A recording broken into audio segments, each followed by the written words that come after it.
Jeff de Blasio first brought that to my attention about 2 years ago when you guys were still in beta with Iverson. And the moment he brought it to my attention, I saw, the merit with it and the concept. And I said, hey, Jeff, man, if this really works as well as you think it's going to work, you have a game changer here. As a lab owner, one of the main reasons why we incorporated this automation into the lab was pretty much twofold. The only way a lab can make money is by controlling labor. But also the problem with controlling labor is the cost of labor these days is one, but finding the labor is two.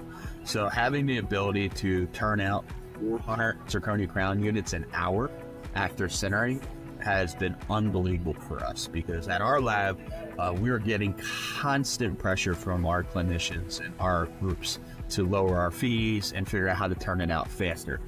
So the AutoFinish has led to that in spades. Our day-to-day in our zirconia manufacturing has been radically changed. We are now not advertising, but are consistently turning out zirconia crowns in roughly 48 hours. So our cases come in digital or manual, and they're being set up, and that's all the same. Being designed, that's the same. But after they're done being milled, we're doing little green stain to them, like every lab in North America does. We add a little occlusive stain, and then we have dialed in our zirconia material with our sintering process so well that after sintering, they go right in the polisher, and then they go right to QC. There is no longer skilled labor touching the zirconia. And what I mean by that is the design team and the die ditcher is the maximum skilled labor. Outside of that, it's mill techs and shipping techs from there on out, besides the skilled labor of QC. So it has completely changed our crown manufacturing workflow for full contour zirconia. The top three benefits for us in no particular order is it's helped us control labor costs significantly. It's increased our turnaround time to our doctors, our turnaround time to our doctors.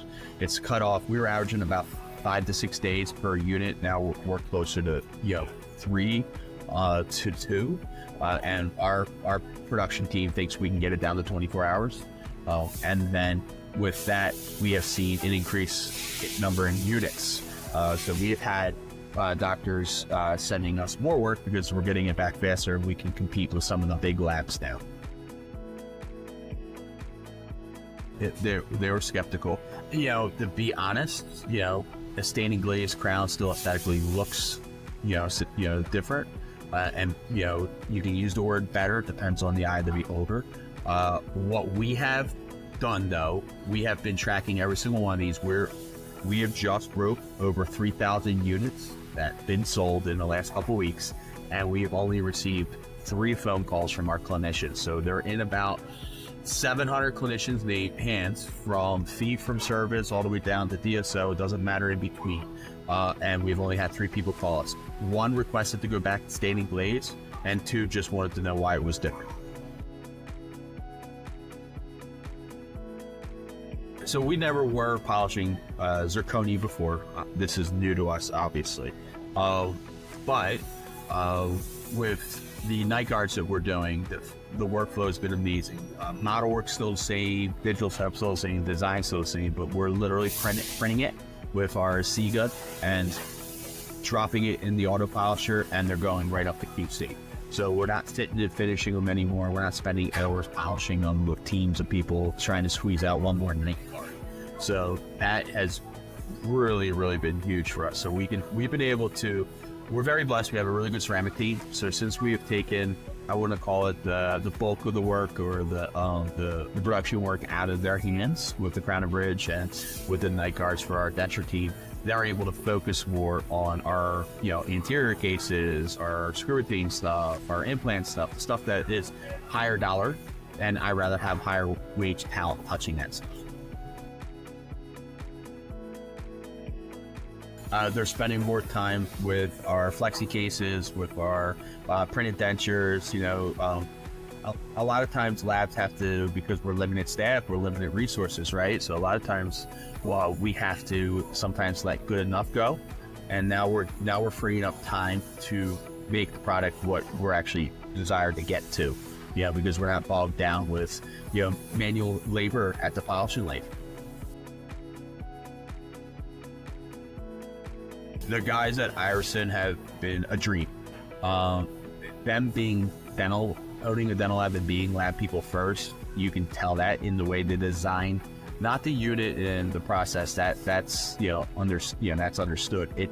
They designed their support around a lab concept. Everything is easily accessible on their website. They don't hide anything. They are very easy to customize things. So we like to print our digital dentures with a certain printing material and a different teeth material. Every lab kind of develops their own SOP, if you will, and all they required of me was to send 6 samples to them. I sent it out to their lab. They took 4 days and they developed me a custom formula for the polishing unit. I threw it in the computer, and away we go. It's just everything is getting out of the lab faster. So the overall performance of the lab is where our goal is to bill out in the big facility. We have multiple locations. Our goal in the big facility is to bill out about 400 cases a day, and we have seen our efficiency jump to about 425 to 450 without hiring another set of hands. So we can just see in our daily billing that it has increased. Ease of use. The feature that has been amazing is it didn't take as much of a learning curve as we thought. It is as close to plug and play. How we are using this technology to better serve our customers is pretty simple. We are getting a predictable product out sooner, and as every lab guy or gal knows, the faster you can get your cases out correctly and they don't come back, the more cases you will get. There was just understanding it, right? It's new technology. So, but the media recipes are very, very straightforward. The soaps, the contents of the barrels, very, very straightforward. It took our digital team probably like 3 days to dial it in, and we're early adopters of a lot of the technology at our lab, so we're used to trying to dial things in, and we're used to not getting a billable product out of things for 6 to 8 weeks, and they were able to bill a billable product the first week.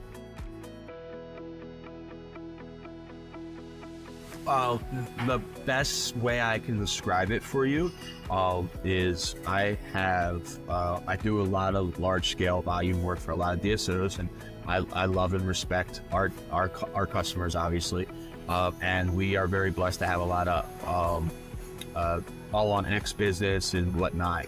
And I had one of my best clinicians that obviously will remain nameless contact me yesterday to tell me about how a case we did, and I don't know if you're going to be able to see it, but this was a full upper and lower restoration case that we did for a patient, all natural teeth, no implants, and the patient wants to come to the lab to shake my hand and thank me because it's the 5th time he's tried to get it done with a dentist. And when I explained to my clinician that was all polished, he was blown away. He's like, I thought the ceramics took 2 days to do that. I'm like, bud, that was polished in like an hour. And we're getting all the technology out of the material. And what polishing leads to, if you followed any journals, Gordon Christensen, polishing is the best way possible for the human, for the body, for the mouth, to finish the zirconia. And a lot of my clinicians already knew that. It's just that what we couldn't get the results. It looked too fake, too effervescent, too pearly. It looked like a pearl. Now we don't have that anymore.